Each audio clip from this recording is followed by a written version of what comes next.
Voilà, je crois que pour ceux qui ont WhatsApp, le titre a été apporté, les bienfaits de la présence de Dieu. Alors on va développer cela parce que pour moi c'est le principal. La présence de Dieu. C'est l'essentiel pour notre vie afin que nous soyons heureux sur cette terre. Alors je voudrais juste lire quelques versets dans le premier livre des Chroniques, au chapitre 28 et au verset 9. Premier livre des Chroniques, chapitre 28, verset 9.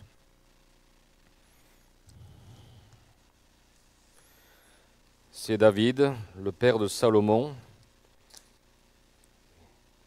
qui adresse une parole tellement importante à son fils. 1 Chronique 28, verset 9. « Et toi, Salomon, mon fils, connais le Dieu de ton père, et sers-le d'un cœur dévoué et d'une âme bien disposée, car l'Éternel sonde tous les cœurs et pénètre tous les desseins et toutes les pensées. Amen. Connais le Dieu de ton père. » David est sur la fin de sa vie. Et si vous lisez les premiers versets de ce chapitre, vous vous apercevrez qu'il invite tout le peuple, sa famille, à être là sur cette esplanade, et il parle. Il parle de ses projets. Il dit qu'il avait des projets de construire un temple, et Dieu lui a dit non, tu as versé trop de sang pendant ta vie, c'est ton fils Salomon qui va le construire. Et on s'aperçoit que David n'a pas été frustré, il n'a pas boudé, mais il a tout préparé. Il a fait venir toutes sortes de matériaux d'or, il s'est même investi, il a même investi ce qui lui appartenait pour qu'après, le temple soit construit. Puis David transmet un dernier message à son fils. Connais le Dieu de ton père. Et chaque fois que je lis ce verset et que je parle de la présence de Dieu, je me souviens, et ce matin encore, je disais au Seigneur, tu te souviens comment j'étais quand je t'ai donné ma vie à 15 ans et que je suis venu pendant des années à l'église, rentrant dans l'église, chantant et repartant de l'église, et je le disais en pleurant. Et je lui disais, jamais j'ouvrais ta parole, jamais je priais, ou quelquefois. Et je lui disais, il n'était pas étonnant que je ne vois rien qui se transforme en moi. J'essayais de trouver ma joie et ma paix dans les petites choses de ce monde. Et mon cœur était toujours aride et sec. Oui, à vue humaine, peut-être que ceux qui me côtoyaient disaient « Ah, ça c'est un bon chrétien, il vient à l'église. » Et encore que je venais que le dimanche matin. Mais quand j'ai eu cette rencontre et je me rappelais, j'ai dit « Seigneur, tu te souviens quand tu m'as appelé rue de la Glacière, à Salon, et que tu m'as adressé une parole au travers d'un don spirituel. Et là, il s'est passé un véritable miracle. Et j'ai demandé au Seigneur de m'aider, et le miracle s'est opéré. J'ai décidé de ne plus être comme j'étais auparavant. Et tout a commencé là. Dieu a accompli des miracles jusqu'à ce qu'il concrétise ce qu'il m'avait déjà dit à l'âge de 15 ans, qu'un jour je le servirai. Et je vous prie de croire que pendant des années, j'ai vécu une véritable galère. Et je comprends pour quelle raison. David dit à son fils, « Sers-le d'un cœur dévoué et d'une âme bien disposée, car l'Éternel sonde tous les cœurs. » Le Seigneur sondait mon cœur. J'étais au milieu de tous, mais le Seigneur sondait mon cœur. Il savait ce qui se passait à l'intérieur de mon cœur. Il savait quelle est la communion et la relation que j'avais avec Dieu et que je n'avais pas avec le Seigneur. Connais le Dieu de ton père. Je remarque une chose, c'est que David ne lui a pas dit, écoute, Mercredi, c'est mon jour de repos. Alors viens dans mon bureau et je vais te transmettre des plans d'attaque pour que tu saches réellement comment il va falloir remporter des victoires face à l'ennemi. Je vais te dire vraiment, et tu vas bien le noter, comment de telle et telle manière tu vas remporter des victoires, tu vas devoir agir dans telle et telle situation, petit A, petit B, petit C. Non, non, pas du tout. Il lui a dit, connais le Dieu de ton Père. Un petit peu comme les disciples qui ont eu cette soif dans leur cœur de dire à Jésus, Seigneur, enseigne-nous à prier. Ils n'ont pas demandé à Jésus, enseigne-nous à prêcher. Mais il leur a dit, Seigneur, enseigne-nous à prier, parce qu'ils savaient que dans la communion du Seigneur, ils allaient tout recevoir. Tout ce dont ils auraient besoin, la paix, la joie, la sérénité, l'inspiration dans leur cœur pour apporter la parole du Seigneur. Or, la vie éternelle, c'est qu'ils te connaissent, toi le seul vrai Dieu, et celui que tu as engendré, envoyé, Jésus-Christ. Il était en train de dire à son fils, garde toujours cette intimité de cœur avec le Dieu que j'ai servi. Garde cette intimité. C'est là l'essentiel. C'est là que tout découle. Tu m'as vu réagir. Tu l'as vu me secourir dans ma vie professionnelle, dans ma vie de roi, dans ma vie familiale. Tu as vu Dieu intervenir, me secourir, même lorsque ton frère s'est ligué contre moi, Absalom. Tu as vu tout ce qui s'est passé, tout ce que j'ai dû gérer. Connais ce Dieu que je sers et que j'aime. David connaissait Dieu. Il connaissait sa puissance qui était à l'œuvre. Bien avant qu'il soit roi, bien avant qu'il combatte Goliath, il connaissait Dieu. Il n'a pas essayé de le découvrir au moment opportun où il a été confronté à une situation devant Goliath. Mais il connaissait Dieu, il connaissait l'intimité avec Dieu. Il priait Dieu alors qu'il était en train de garder ses brebis dans le désert. Et lorsqu'il s'est retrouvé devant Goliath, vous savez tous ce qu'il a pu prononcer. Mais quand l'ours, quand le lion venait pour essayer de ravir une brebis, je courais après lui. Mais ce gringalet, vous pensez que la force était en lui, mais il connaissait la puissance de Dieu qui agissait au travers de lui et qui lui permettait d'être ce berger. Il avait une intimité avec Dieu et il a été oint après, oint par une corne d'huile, alors que Saül avait été oint avec une fiole d'huile. David a été oint avec une corne d'huile. La corne qui nous parle d'un animal qui a été sacrifié. La corne qui nous parle de la force, de la puissance.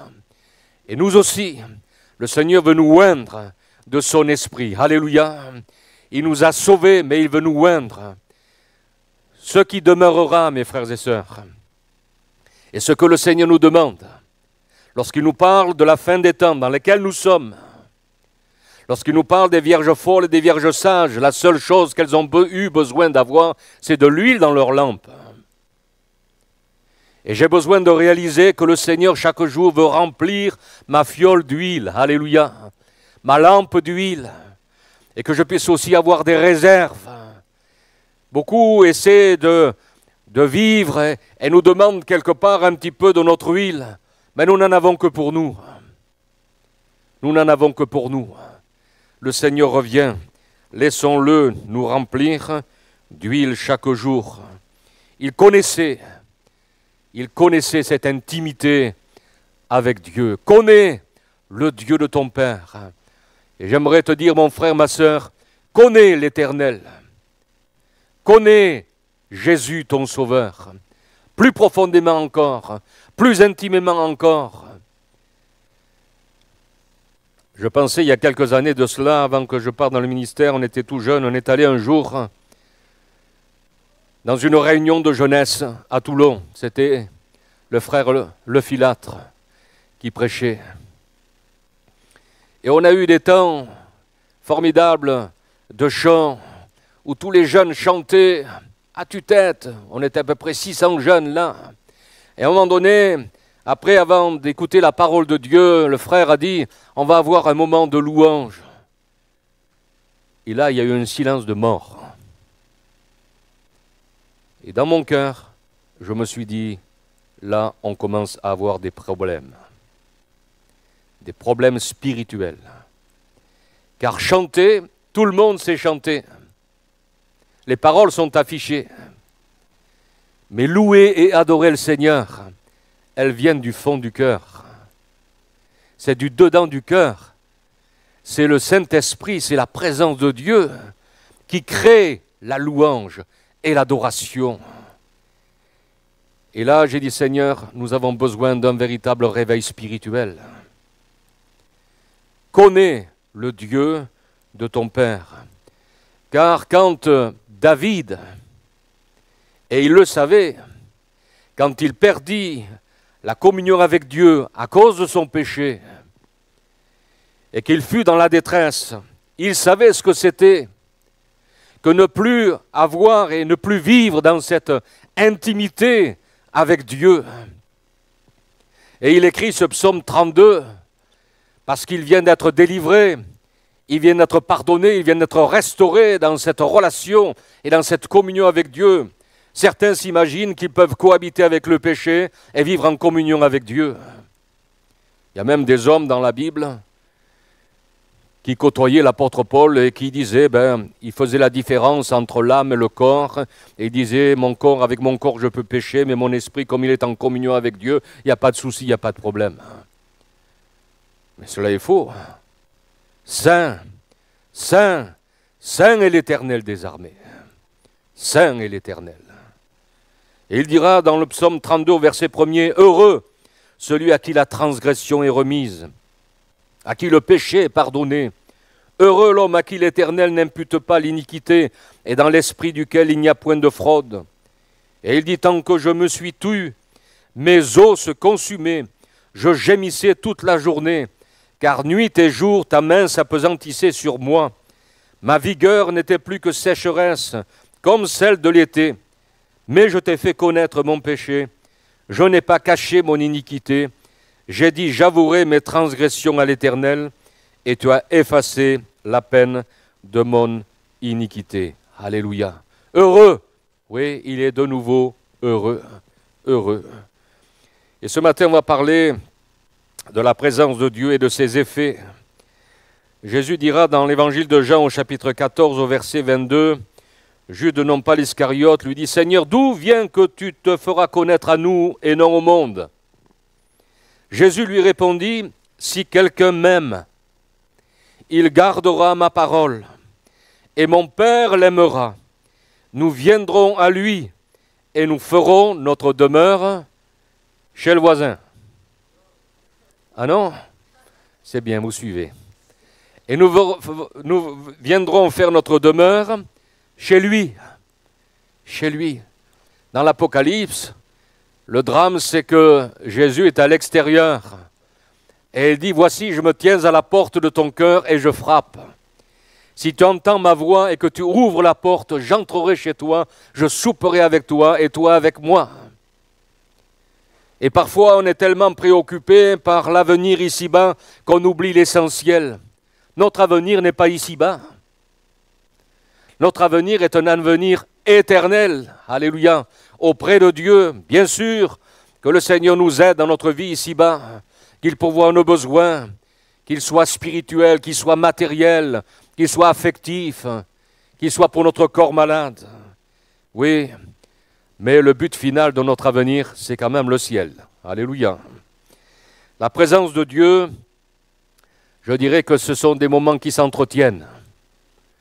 Quand on regarde déjà dans la Genèse, lorsque Dieu crée et qu'il place Adam et Ève, il leur demande deux choses très importantes. C'est de garder et d'entretenir le jardin. Mais nous aussi, nous avons à entretenir et à garder le jardin de notre cœur. Garder cette communion, cette relation intime avec le Seigneur.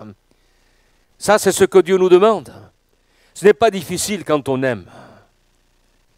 Quand on aime être avec la personne que l'on aime, non? Vous êtes d'accord avec ça?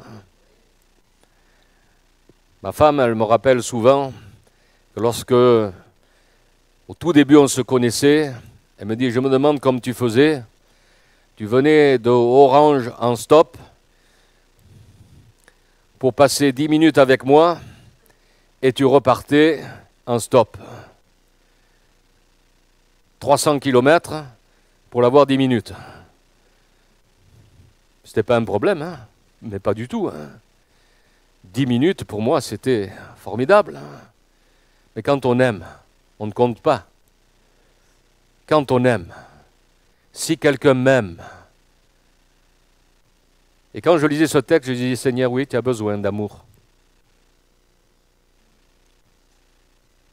Nous avons besoin d'amour, et on a été créé par Dieu pour aimer et être aimé. Et quand cela manque dans notre vie, alors on est profondément malheureux. La présence de Dieu, elle s'entretient par notre rencontre avec lui, par des moments quotidiens de lecture de sa parole. Sa parole, c'est lui. Il est la parole. Et quand tu ouvres la Bible, tu es en présence de celui qui t'a sauvé, qui t'a arraché de la mort éternelle, qui a inscrit ton nom dans son livre de vie.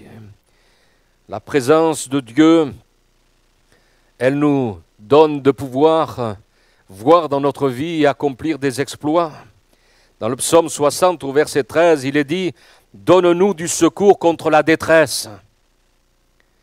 Le secours de l'homme n'est que vanité, mais avec Dieu, avec sa présence en nous, nous ferons des exploits. Alléluia. Il écrasera tous nos ennemis. David dit dans le psaume 18 au verset 30, « Avec toi, je me précipite sur une troupe en armes.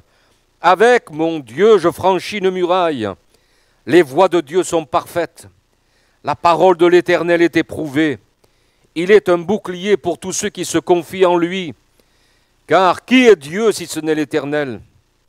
Et qui est un rocher si ce n'est notre Dieu? C'est Dieu qui me ceint de force et qui me conduit dans la voie droite. » Alléluia. Il y aurait plusieurs méditations à faire sur ces quelques versets. Mais la présence de Dieu, c'est le fait que Dieu soit là. Là avec nous, là avec toi, chaque jour, et que tu entretiennes cette relation et cette communion. Parce que voyez-vous, quand on regarde Adam et Ève, ils n'ont pas entretenu, ils n'ont pas gardé. Et qu'est-ce qui s'est passé? Nous le savons. La désobéissance est née dans leur cœur et ils ont péché contre l'Éternel. Vous savez, entretenir, c'est quelque chose d'important. Je me souviens, et je le cite souvent, parce que pour moi, ça a été un exemple alors que j'étais tout jeune et que j'ai commencé le jardinage. Mon grand-père, lui, jardinait depuis des années. Et quand je regardais le jardin qu'il avait dans un petit village à côté de Béziers, je voyais ce jardin tout vert, pas d'herbe, il était tracé au cordeau. Et je lui disais, mais comment ça se fait, papy? Parce que moi, après, à Châteauneuf, j'avais planté un jardin, il y avait plus d'herbe que de poireaux. Alors je lui disais, mais comment tu fais, papy, pour avoir un tel jardin? Ah, il me disait, Bernard, moi, je m'occupe tous les jours de mon jardin. Tous les jours. Et quand je vois se pointer une petite herbe, je l'arrache. Et c'est ainsi que mon jardin, il n'y a pas d'herbe. Il n'y a que des plantes. Il n'y a que des poireaux, des radis, des carottes. Et nous aussi, dans le jardin de notre cœur, j'ai besoin d'entretenir cette relation intime avec le Seigneur. Parce qu'il va me montrer aussi les mauvaises herbes qui essaient de pousser. Il va me montrer si je suis sur la bonne voie. Il va me montrer tout cela afin que je puisse continuer à lui plaire. La présence de Dieu, c'est le fait que Dieu soit là par son esprit en nous et avec nous. La présence de Dieu, et je le répète, c'est la chose la plus importante dans la vie de tout enfant de Dieu. Dans l'Épître aux Colossiens, au chapitre 2, au verset 8, l'apôtre dira, Colossiens chapitre 2, le verset 8, « Prenez garde que personne ne fasse de vous sa proie par la philosophie et par une vaine tromperie, s'appuyant sur la tradition des hommes et sur les principes élémentaires des hommes, et non sur Christ. Car en lui habite corporellement toute la plénitude de la divinité. Vous avez tout pleinement en lui, qui est le chef de toute domination et de toute autorité. » Amen. J'ai besoin de croire la parole. J'ai besoin de croire ce que le Seigneur me déclare. Aujourd'hui, et je rencontre parfois des personnes qui remettent en question l'Écriture. Et tel verset, mais pourquoi ceci, pourquoi cela? Des philosophies, la tromperie. Aujourd'hui, et de plus en plus, nous allons voir et nous voyons émerger toutes sortes de philosophies mensongères qui essaient de nous éloigner de la présence du Seigneur. C'est la présence du Seigneur qui nous donne le pouvoir et la force de faire quoi que ce soit.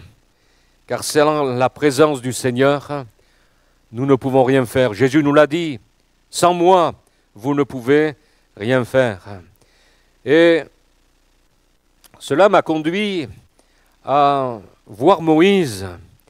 Moïse qui lui aussi était conscient de cela, de la présence de Dieu avec lui.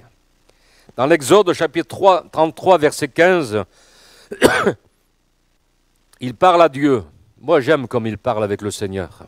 Moi, je parle comme ça au Seigneur. Je lui parle, comme je vous parle. Et il dit, Seigneur, si tu ne marches pas toi-même avec nous, ne nous fais pas monter d'ici, partir d'ici. Moïse était convaincu que sans la présence de Dieu dans sa vie, en lui et avec lui, il lui était vain de tenter quoi que ce soit, surtout pas de conduire tout un peuple. À un moment donné, même le Seigneur dira, mais ton peuple que tu as fait sortir, et Moïse lui dit, attends, rétablissons un petit peu là. C'est pas mon peuple, c'est ton peuple. C'est ton peuple. Il parlait avec le Seigneur. Et il est en train de dire à Dieu, Seigneur, si ta présence n'est pas avec moi, alors sache que je ne vais nulle part. Nulle part. Je ne ferai pas le moindre pas, à moins d'être certain que tu es avec moi. Il voulait, parce qu'il savait que s'il avait avec lui l'Éternel des armées, il pouvait tout envisager. Moïse connaissait, comme David, la valeur inestimable de la présence de Dieu. Et Dieu dit à Moïse, « J'enverrai devant toi un ange, et je chasserai les Cananéens, les Amoréens, les Héthiens, les Phéréziens, les Éviens, les Jébusiens. Monte vers ce pays où coule le lait et le miel, mais je ne monterai point au milieu de toi, de peur que je ne te consume en chemin, car tu es un peuple au cou raide. » Dieu voulait dire à Moïse, « J'enverrai devant toi un compagnon de service, un ange. » Vous savez que les anges ont un ministère pour nous? Et oui, dans le livre de l'Apocalypse, au chapitre 19, au verset 9, peut-être pour ceux qui ne sont pas habitués à lire la Bible, il est dit, « Et l'ange me dit, écris, heureux ceux qui sont appelés au festin des noces de l'agneau. » Le Seigneur est en train de le préparer. Amen. Il est en train de le préparer et il est bientôt prêt. Et il me dit, ces paroles sont les véritables paroles de Dieu. Et je tombais à ses pieds pour l'adorer, mais il me dit, garde-toi de le faire. Je suis ton compagnon de service et celui de tes frères qui ont le témoignage de Jésus. Adore Dieu, car le témoignage de Jésus est l'esprit de la prophétie. c'était un petit peu dire, Seigneur, j'aime bien mon frère et mes frères les anges, mais je préfère que tu sois toi-même avec moi. Moïse disait cela. Il n'avait pas la valeur de la présence de Dieu, même si nous aimons nos frères les anges. Et c'est la raison pour laquelle Moïse disait, si tu ne marches pas toi-même avec nous, ne nous fais pas partir d'ici. Car la présence de Dieu a une valeur sans pareille. La présence de Dieu, et lorsque on la découvre, lorsqu'on a cette révélation de qui est celui qui nous a appelés au salut, alors on est un petit peu comme Ésaïe dans le chapitre 6, lorsqu'il a cette révélation du Seigneur. Dans Ésaïe 6, verset 1er, il est dit, l'année de la mort du roi Osias, je vis le Seigneur assis sur un trône haut et élevé, et les pans de sa robe remplissaient le temple. Des séraphins se tenaient au-dessus de lui, ils avaient chacun 6 ailes, et 2, ils se couvraient la face, et de 2, ils se couvraient les pieds, et de 2, ils volaient. Et l'un criait à l'autre, et disait, Saint, Saint, Saint est l'Éternel des armées. Toute la terre est pleine de sa gloire. Et les fondements des cieux étaient ébranlés à la voix de celui qui criait. Et la maison était remplie de fumée. Et je dis, malheur à moi, car je suis perdu. Car moi je suis un homme aux lèvres impures. Et je demeure au milieu d'un peuple aux lèvres impures, car mes yeux ont vu le roi, l'Éternel des armées. Et l'un des séraphins vola vers moi, et il avait à sa main un charbon ardent. Il avait pris de dessus l'autel avec des pincettes, il en touche à ma bouche et dit, voici, ceci a touché tes lèvres, et ton iniquité est ôtée, et propitiation est faite pour ton péché. Et j'entendis la voix du Seigneur qui disait, qui enverrai-je, et qui ira pour nous? Et je dis, me voici, envoie-moi. Il a découvert la sainteté de Dieu. Et je crois que celui qui connaît le Seigneur ainsi, celui qui découvre la sainteté de Dieu, la gloire de Dieu, il ne peut que tomber à genoux comme Ésaïe et demander grâce et secours du Seigneur. La sainteté de Dieu, mais c'est la richesse qui est en Dieu. C'est un prix inestimable. La sainteté de Dieu n'est pas seulement contemplative, mais elle est active aussi en nous. Elle est active. Paul parle aux Corinthiens, dans 1 Corinthiens 6, 9, il dit, ne savez-vous pas que les injustes n'hériteront point le royaume de Dieu? Ne vous y trompez pas, ni les impudiques, ni les idolâtres, ni les adultères, ni les efféminés, ni les infâmes, ni les voleurs, ni les cupides, ni les ivrognes, ni les outrageux, ni les ravisseurs n'hériteront le royaume de Dieu. Et il dira, mais c'est là ce que vous étiez, quelques-uns de vous. Mais vous avez été lavés, mais vous avez été sanctifiés, mais vous avez été justifiés au nom du Seigneur Jésus-Christ et par l'Esprit de notre Dieu. Oui, on était pour certains dans la liste, mais béni soit le Seigneur. Il nous a purifiés, il nous a sanctifiés, alléluia, et il continue à le faire. Et Pierre, lorsqu'il part dans 1 Pierre chapitre 1er, il dit, comme des enfants obéissants, ne vous conformez pas aux convoitises que vous aviez autrefois quand vous étiez dans l'ignorance.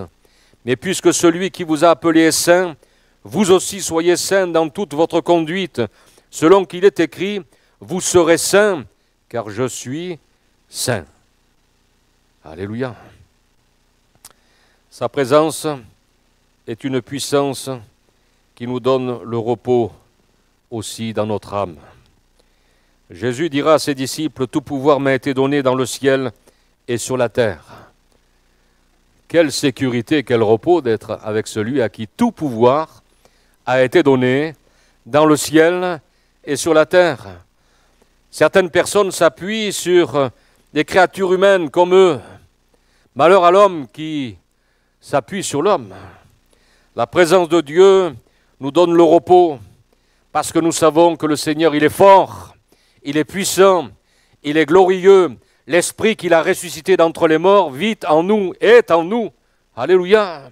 Ce n'est pas qu'elle est un petit esprit, c'est l'esprit de Dieu. C'est la présence de notre Dieu tout-puissant qui nous donne le véritable repos, le repos de l'âme, au sein des difficultés qui se présentent à nous. Nous ne pouvons pas avoir un véritable repos en dehors de la présence de Dieu. C'est pour ça que Jésus dit, venez à moi, vous tous qui êtes fatigués et chargés, et je vous donnerai du repos. Amen. Le repos. Vous savez, vous pouvez avoir une bonne literie. Être dans un endroit où vous entendez que les oiseaux chanter, mais ne pas avoir le repos. Être agité dans votre esprit, être agité dans votre cœur à cause des situations difficiles que vous traversez. Vous ne trouvez pas et vous n'arrivez pas à trouver le repos. Tu vas le trouver en t'approchant de celui qui donne le repos.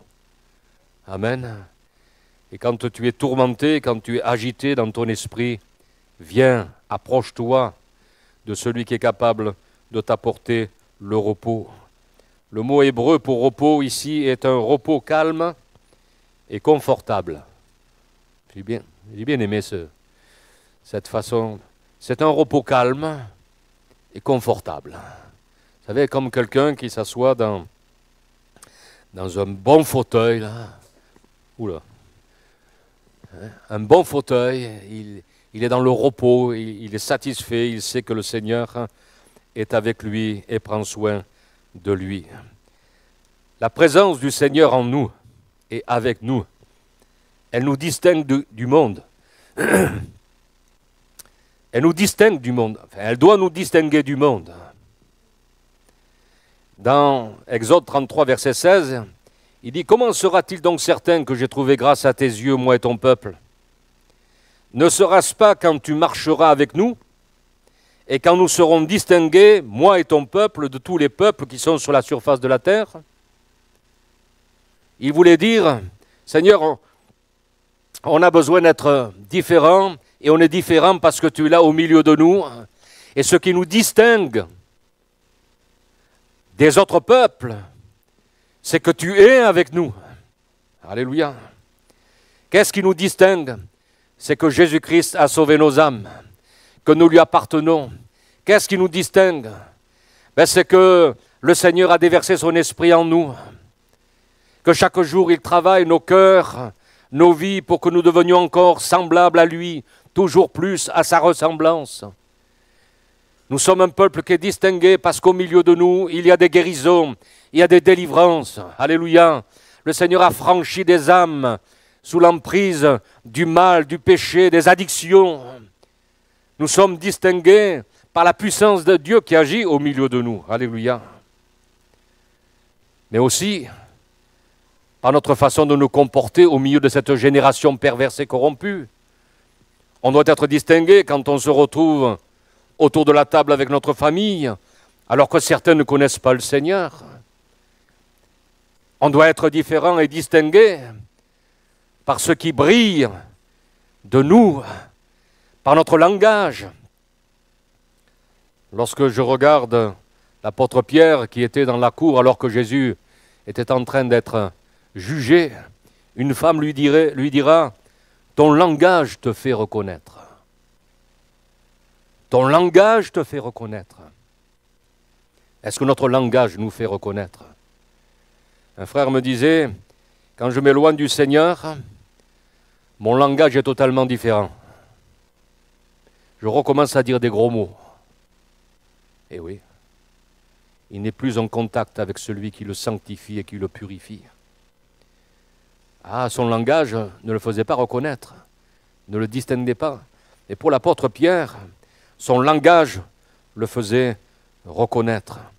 La présence de Dieu était aussi si évidente dans la vie d'Abraham que même les païens autour de lui reconnaissaient la différence entre leur vie et celle d'Abraham.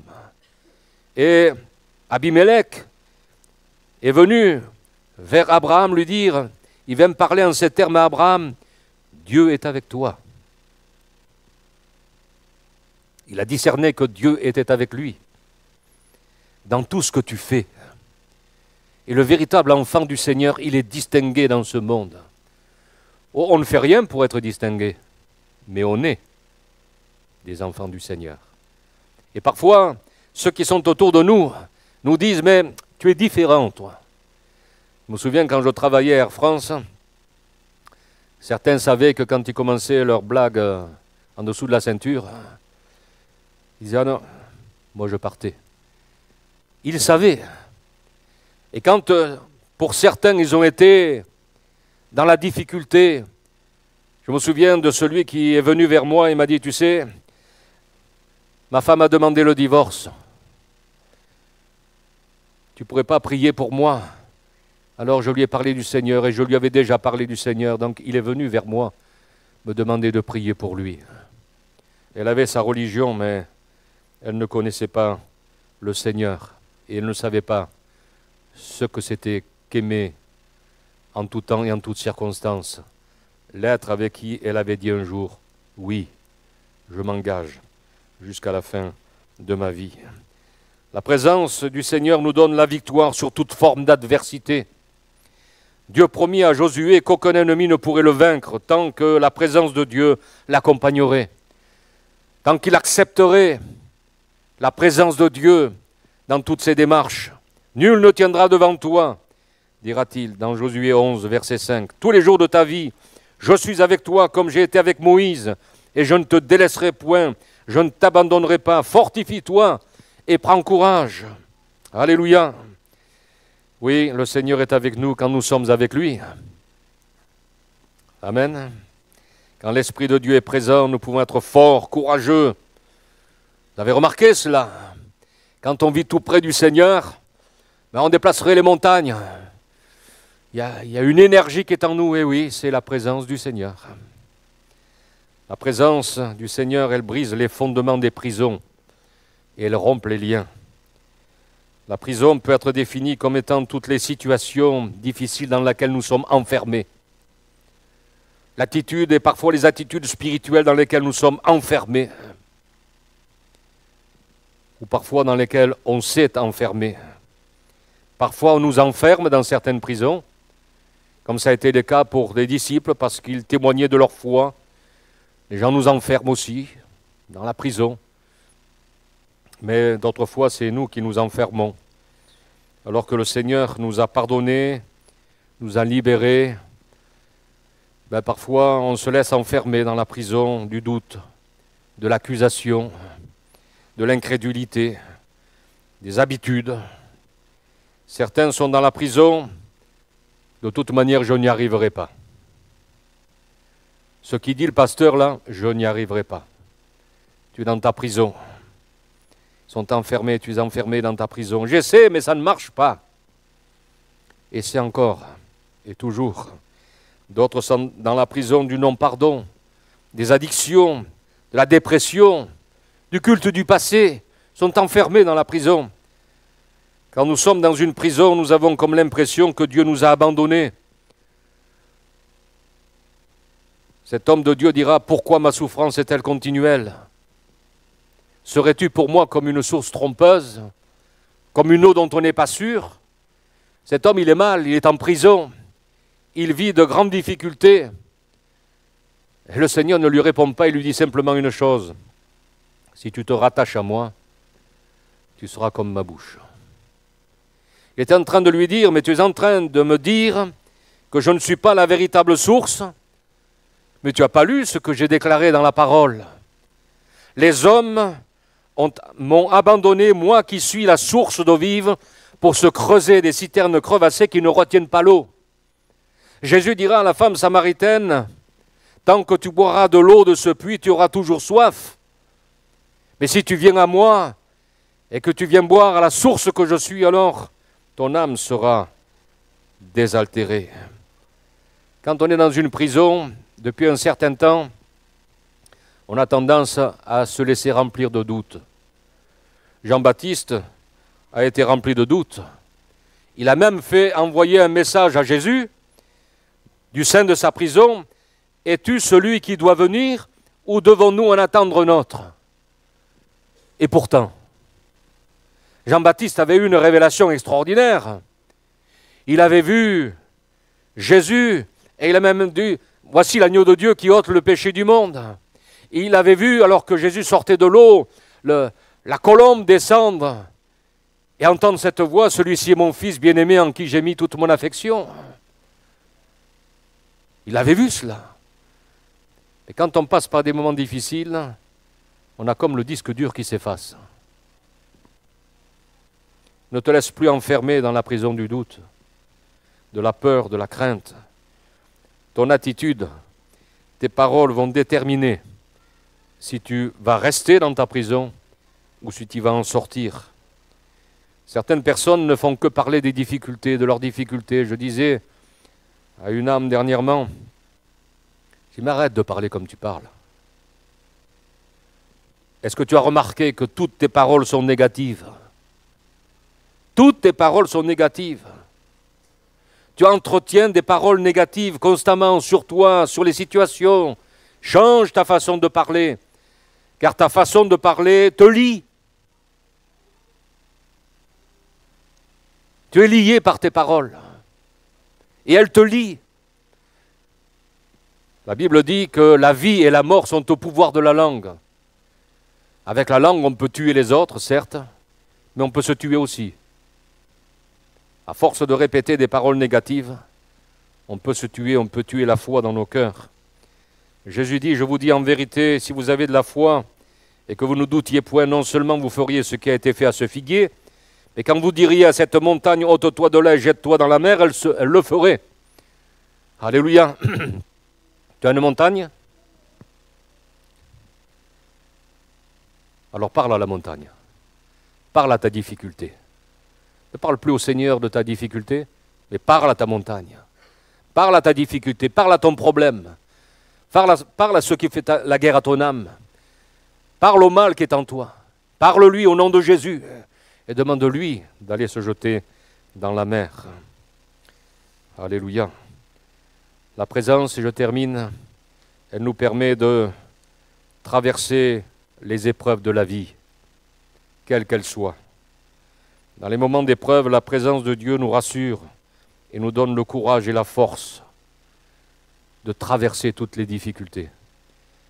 Et je termine avec ce passage d'Ésaïe 43. Ainsi parle l'Éternel, maintenant l'Éternel qui t'a créé, ô Jacob, celui qui t'a formé, ô Israël, ne crains rien, car je te rachète. Je t'appelle par ton nom, tu es à moi. Si tu traverses les eaux, je serai avec toi, et les fleuves, ils ne te submergeront point. Si tu marches dans le feu, tu ne te brûleras pas, et la flamme ne t'embrasera pas, car je suis l'Éternel ton Dieu, le Saint d'Israël ton Sauveur. Je donne l'Égypte pour ta rançon, l'Éthiopie et Saba à ta place, parce que tu as du prix à mes yeux, parce que tu es honoré et que je t'aime.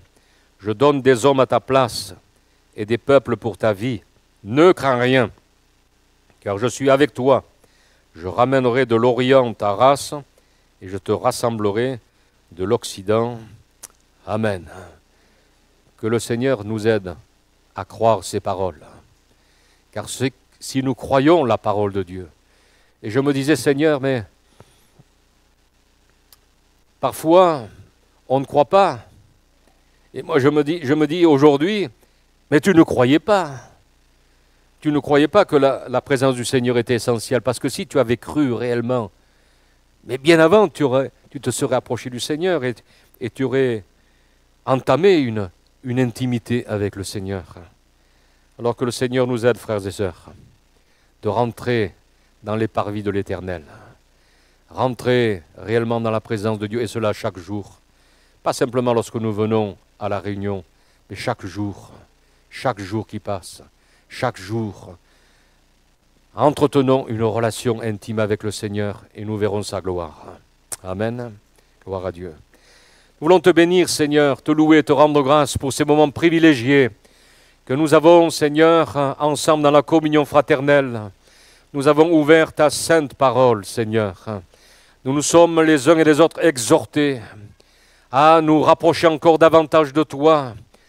Les ténèbres s'épaississent de plus en plus et nous avons besoin de vivre à ta lumière, dans ta présence. Tu chéris l'esprit que tu as placé en nous, Seigneur. Viens libérer, Seigneur, viens affranchir ceux qui sont dans des prisons. Viens, Seigneur, les libérer. Viens leur faire du bien, Seigneur, en cette matinée. que ton nom soit glorifié dans leur vie et que nous devenions un peuple embrasé pour ta gloire, reconnu de ceux qui nous entourent, distingué, Seigneur, au milieu de cette génération perverse et corrompue, et que ton nom soit glorifié chaque jour au travers de nos vies. Amen, Seigneur. Amen.